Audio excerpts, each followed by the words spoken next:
इस part 1 of the chapter में हमने सारे एनेक्सर्स कवर कर लिए, हमने आईकाओ के बारे में पढ़ लिया है, हमने agreements of freedoms of air देख लिए। तो अब इस चैप्टर में सिर्फ कन्वेंशंस बचे हुए जो कि हम पार्ट 2 में कवर करेंगे, एंड पार्ट 2 हम तभी अपलोड करेंगे जब आप इस वीडियो पे 50 लाइक्स ला देंगे। Hi guys, welcome back to Media Minds. I hope you all are doing great. So many of you are facing difficulties with the regulation subject and wanted us to make videos on the same. Don't worry, now your wait is finally over and we are bringing you our regulation series. But हम regulations के video एक ही condition पे post करेंगे if we see proper reach and support from your side. So if you want us to make your journey easy, help us to reach our goals and we'll keep posting these videos. तो आइए चलिए सीधा देखते हैं हमारा chapter number 1 annexures and conventions.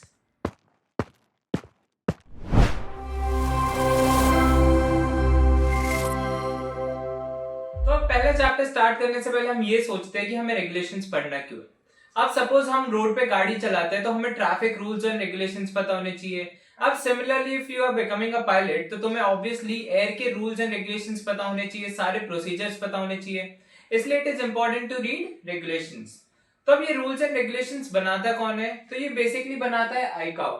ICAO क्या है? ICAO stands for International civil Aviation Organization. तो ये बेसिकली एक ऐसी बॉडी है जो सारे rules and regulations laid out करती है फॉर ऑल कॉन्ट्रैक्टिंग स्टेट्स। तो अब ICAO International civil Aviation Organization है, ये फॉर्म कब हुआ था? This was formed in Chicago Convention. Chicago Convention के बारे में हम आगे और पढ़ने वाले हैं। आईकाओ का हेडक्वार्टर बेसिकली कहाँ है? मॉन्ट्रियल कनाडा में है। एंड इसका पर्पस क्या है? It provide standardization and agreement between contracting states. अब स्टैंडर्डाइजेशन एंड अग्रीमेंट वो कैसे देता है कॉन्ट्रैक्टिंग स्टेट्स के बीच? Regulations and rules and regulations laid out करके। तो ये रूल्स एंड रेगुलेशन सारी अगर कंट्री फॉलो करेगी तो ऑब्वियसली उनके बीच में स्टैंडर्डाइजेशन एंड अग्रीमेंट हो गई। ठीक है, अब ये स्टैंडर्डाइजेशन एंड अग्रीमेंट में जो रूल्स है वो किस किस बेसिस पे है? टेक्नोलॉजी के बेसिस पे हो गए, इकोनॉमिक जो तुम्हारी पॉलिसीज होती है उसके बेसिस पे हो गए, और लीगल मैटर्स पे हो गए। अब जो ऑब्जेक्टिव है आइए वो देखते हैं आईकाओ के ऑब्जेक्टिव्स क्या क्या है। तो आइए चलिए देखते हैं कि अब ऑब्जेक्टिव्स ऑफ आईकाओ क्या है। ऑब्जेक्टिव्स देखने से पहले हम क्या करते हैं, आईकाओ को एक बड़ी सी फर्म या कंपनी समझते हैं। लेट्स अज्यूम आईकाओ एक बहुत ही बड़ी कंपनी है एंड सारे कॉन्ट्रैक्टिंग स्टेट्स उसके एम्प्लॉयज हैं। तो एक कंपनी क्या चाहेगी कि उसके सारे एम्प्लॉयज का ग्रोथ एंड डेवलपमेंट हो ताकि in future as a company they can grow, right. तो आईकाओ के भी सिमिलर ऑब्जेक्टिव्स है। आईकाओ वांट्स की safe and orderly growth of international civil aviation. सारे कॉन्ट्रैक्टिंग स्टेट्स ग्रो करेंगे तो आईकाओ और civil aviation as a whole grow करेगा, right. Encourage arts of aircraft design and operation, ज्यादा बेटर एयरक्राफ्ट डिजाइन हो पाए ताकि वेस्ट प्रोड्यूस कम हो, ज्यादा बेटर और इकोनॉमिकल फ्लाइट्स हो पाए और ज्यादा स्मूथ ऑपरेशंस कैरी आउट हो पाए। Encourage development of airways, airports and air nav facilities. तो एयरवेज बेसिकली क्या है? एयरवेज हमारे एयर रूट्स हो गए, पॉइंट ए से पॉइंट बी जाने के जो रूट्स होते हैं उसे हम एयरवेज कहते हैं। एयरनेव फैसिलिटीज क्या हो गई? जो हमारे रेडियो एड्स हो गए वो सारी हमारी एयरनेव फैसिलिटीज हो गई। Prevent waste caused by unreasonable competition. तो ये बेसिकली कुछ थे और ऑब्जेक्टिव्स है, हम उसको नेक्स्ट स्लाइड में देखते हैं। नेक्स्ट ऑब्जेक्टिव क्या है? नेक्स्ट है हमारा ensure rights of contracting states are respected. उसके बाद है अवॉइड्स डिस्क्रिमिनेशन, मतलब कोई भी कॉन्ट्रैक्टिंग स्टेट्स को ज्यादा प्रिविलेजेस नहीं मिलने चाहिए, ये अवॉइड करते हैं। And last is promote safety of flight. तो ये कुछ बेसिक ऑब्जेक्टिव्स थे जो आपको पता होने चाहिए, और भी कई सारे ऑब्जेक्टिव्स है आईकाओ के, but these are important and relevant to us. Next point क्या है कि इट हैज 193 मेंबर कंट्रीज। तो आईकाओ जो हमारी बॉडी है it consist of 193 member countries and जिसमें से हमारे पास 7 रीजनल ऑफिसेज भी है। तो ये पॉइंट थोड़ा इंपॉर्टेंट है एग्जाम पॉइंट ऑफ व्यू से, इस क्वेश्चन के आने के चांसेस है। नेक्स्ट क्या है, हम हायरार्की देखते हैं आईकाओ में कैसी है। तो फर्स्ट इज हमारी असेंबली। असेंबली क्या है? It is the highest body and it meets once in 3 years. इसके जो मेंबर्स है वो क्या है? 1 member from all contracting states. तो 193 कॉन्ट्रैक्टिंग स्टेट्स थे, तो सारे कॉन्ट्रैक्टिंग स्टेट्स एक एक मेंबर को इलेक्ट करेंगे फॉर देयर असेंबली। ठीक है, अब असेंबली के बाद क्या आता है? काउंसिल आता है। Council comprises of 36 contracting states. तो ये 36 कॉन्ट्रैक्टिंग स्टेट्स कौन सिलेक्ट करेगा? ये करती है हमारी असेंबली। ठीक है, अब काउंसिल के नीचे आते हैं कमीशंस एंड कमिटीज, मतलब अलग अलग कमिटीज हो गई अलग अलग डिपार्टमेंट्स को लेके, एंड द सेक्रेटरीट, मतलब एक एक सेक्रेटरीट बनता है। ठीक है, तो ये था बेसिक हायरार्की तुम्हारी। इसमें तुम्हें असेंबली और काउंसिल के बारे में जानना ज्यादा इंपॉर्टेंट है, बाकी ये commissions and committees and secretariats are not. तो आइए चलिए देखते हैं one of the most important topics इस चैप्टर का, जो कि क्या है? Annexures. I can guarantee you इस टॉपिक में से बेसिकली 2 या 3 क्वेश्चन तो आते ही आते हैं डीजीसीए में। तो बेसिकली क्या है कि ICAO adopt standards and recommended practices. अब ये स्टैंडर्ड्स एंड रिकमेंडेड प्रैक्टिसेस क्या है? स्टैंडर्ड्स वो रूल्स हो गए जो सारे कॉन्ट्रैक्टिंग स्टेट्स फॉलो करेंगे, एंड रिकमेंडेड प्रैक्टिसेस वो रूल्स हो गए जो आईकाओ रिकमेंड करता है, but if contracting states want to follow they can, या फिर उसे नेग्लेक्ट भी कर सकते हैं। तो इन्हीं स्टैंडर्ड एंड रिकमेंडेड प्रैक्टिसेस को सार्प्स कहा गया है, एंड इन्हीं सार्प्स के अंदर हमारे एनेक्सर्स लिस्टेड हैं। तो बेसिकली इन टोटल 19 annexures है, and I want you guys to remember all these 19 annexures by heart. हम यहाँ पर सारे annexures देखेंगे, हमें सिर्फ उनके नाम याद रखने, उनके अंदर की डिटेल्स लेटर ऑन चैप्टर्स में थोड़े थोड़े कवर होगी। तो आइए चलिए देखते हैं हमारा फर्स्ट annexure, जो कि क्या है? Personal licensing. अब बेसिकली इसको तुम ऐसे याद कर सकते हो कि अगर तुम्हें कोई भी व्हीकल चलाना हो, कार हो या एयरक्राफ्ट, वो चलाने के लिए तुम एलिजिबल कब हो या ऑथराइज्ड कब हो? जब तुम्हारे पास वैलिड लाइसेंस हो। इसलिए हमारा एनेक्सर 1 क्या हो गया? Personal licensing. नाउ सपोज तुम्हें स्टूडेंट पायलट लाइसेंस मिल गया और तुम एयरक्राफ्ट में बैठ सकते हो, बट स्टिल तुम्हें क्या लगता है तुम्हें एयरक्राफ्ट उड़ाने दिया जाएगा? नहीं। क्यों?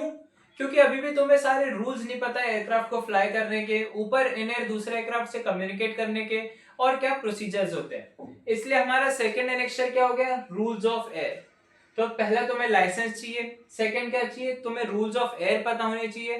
तो अब तुम क्या हो? फिट हो फ्लाई करने के लिए। अब थर्ड हमारा एनेक्सर हम कैसे याद कर सकते हैं? थर्ड एनेक्सर है metrological services for international air navigation. तो अब इसको याद कैसे करोगे? ये मेट्रोलॉजी का एम देख रहे हो, दिस इज सिमिलर टू हमारा 3। तो थर्ड एनेक्सर क्या हो गया? Metrological services for international air navigation. Fourth क्या है? Aeronautical charts. अब फोर को हम क्या बोलते हैं? चार भी बोलते हैं, राइट? तो चार इज फॉर चार्ट्स, तो फोर्थ इज हमारा एरोनॉटिकल चार्ट्स। फिफ्थ क्या है? Units of measurement to be used in air ground operations. अब इसको याद करने का कोई तरीका नहीं है, मैं जितना तुम्हें इजीली माइंड मैपिंग बता सकता हूँ बता रहा हूँ, बट कई सारे एनेक्सर तुम्हें खुद याद करने पड़ेंगे। तो फिफ्थ वाला है units of measurement to be used in air ground operations. Sixth क्या है? Operations of aircraft. तो इसको कैसे याद करेंगे? हमें पता है IndiGo stands for 6E, and IndiGo is known for its operations, तो 6 इज हमारा ऑपरेशंस ऑफ एयरक्राफ्ट। सेवेंथ क्या है? Aircraft nationality and registration mark. Eighth is airworthiness of aircraft, and ninth is facilitation. तो ये 9 एनेक्सर्स थे और 10 एनेक्सर्स थे, उसको हम हमारी नेक्स्ट स्लाइड में देखते हैं। तो अब हमारा 10th एनेक्सर क्या है? Aeronautical telecommunication. इसको कैसे याद रखेंगे? 10 की स्पेलिंग में TEN आ रहा है, ठीक है? तो 10 में TE है, टेलीकम्युनिकेशन में भी TE है, तो 10th एनेक्सर क्या होगा? Aeronautical telecommunication. 11th देखते हैं, 11th है एयर ट्रैफिक सर्विसेज। 11 को हम ऐसे लिखते हैं, राइट? ये कैसे दिख रहा है? एक रोड की तरह दिख रहा है, रोड पे होता है ट्रैफिक, तो रोड क्या हो गया? 11th हो गया हमारा एयर ट्रैफिक सर्विसेज। 12th है सर्च एंड रेस्क्यू। अब ट्रैफिक होने के कारण कई बार एक्सीडेंट आ जाते हैं, जिसके लिए हमें सर्च एंड रेस्क्यू टीम लगती है, तो 12th हो गया हमारा सर्च एंड रेस्क्यू। एंड जैसे ये सर्च एंड रेस्क्यू हो जाता है उसके बाद क्या होता है? पुलिस की इन्वेस्टिगेशन। तो 13th क्या हो गया? Aircraft accident and incident investigation, ठीक है? अब देखते हैं 14th क्या है। 14th है हमारा एरोड्रोम्स। तो हम तुम्हें याद होगा कि हमारा फोर्थ एनेक्सर जो था वो था चार्ट्स। तो चार्ट्स में बेसिकली क्या ड्रॉन होता है? एक एरोड्रोम से दूसरे एरोड्रोम जाने का रास्ता। तो फोर्थ हो गया हमारा चार्ट्स, 14th हो गया हमारा एरोड्रोम्स। 15th है एरोनॉटिकल इंफॉर्मेशन सर्विसेज, जिसे हम AIS भी लिखते हैं। तो इसको याद कैसे रखोगे? AIS में IS किसकी तरह दिख रहा है? 15th की तरह दिख रहा है, तो 15th हो गया हमारा एरोनॉटिकल इंफॉर्मेशन सर्विसेज, ठीक है? अब 16 देखते हैं। 16th है हमारा एनवायरमेंटल प्रोटेक्शन। तो तुम्हें याद होगा जो 6th एनेक्सर था वो हमारा ऑपरेशन से रिलेटेड था। अब बेटर ऑपरेशंस होंगे तो एनवायरमेंट के लिए ज्यादा अच्छा होगा, इसलिए हमारा 16th क्या हो गया? Environmental protection. 17 is security. तो तुमने सुना होगा 17 पे खतरा, राइट? तो खतरे से बचने के लिए हमें क्या चाहिए? सिक्योरिटी चाहिए प्रॉपर, तो 17th हो गई हमारी security. 18th is safe transport of dangerous good, and 19th is safety management. तो बेसिकली ये थे तुम्हारे पूरे 19 के 19 एनेक्सर्स। ये तुम्हें सारे बाय हार्ट याद होने चाहिए। मैंने टिप्स एंड ट्रिक्स भी बता दिए इन्हें याद करने की, तो प्लीज प्लीज प्लीज इन्हें अच्छे से याद कर लेना। अब हम चलते हमारे नेक्स्ट टॉपिक पे। तो आइए चलिए अब हम देखते हैं अगले दो अग्रीमेंट। फर्स्ट अग्रीमेंट है international air service transit agreement. ये साइन हुआ था 1944 में और शिकागो कन्वेंशन में, ठीक है? अब ये it is ratified by India, मतलब इंडिया ने इस अग्रीमेंट को साइन कर रखा है। सो बाकी जो भी सारे कॉन्ट्रैक्टिंग स्टेट्स है जिनने इस अग्रीमेंट को साइन कर रखा है, ये अग्रीमेंट और कॉन्ट्रैक्टिंग स्टेट्स को टेक्निकल फ्रीडम्स देता है। टेक्निकल फ्रीडम्स क्या, अब हम वो देखते हैं। फर्स्ट फ्रीडम है कि कोई भी कॉन्ट्रैक्टिंग स्टेट दूसरे कॉन्ट्रैक्टिंग स्टेट के ऊपर से फ्लाई कर सकता है विदाउट लैंडिंग। तो यहाँ पर फर्स्ट डायग्राम देख सकते हो कि एक कॉन्ट्रैक्टिंग स्टेट दूसरे कॉन्ट्रैक्टिंग स्टेट के ऊपर से फ्लाई कर सकता है। सेकेंड फ्रीडम क्या है? Right to land for non traffic purposes.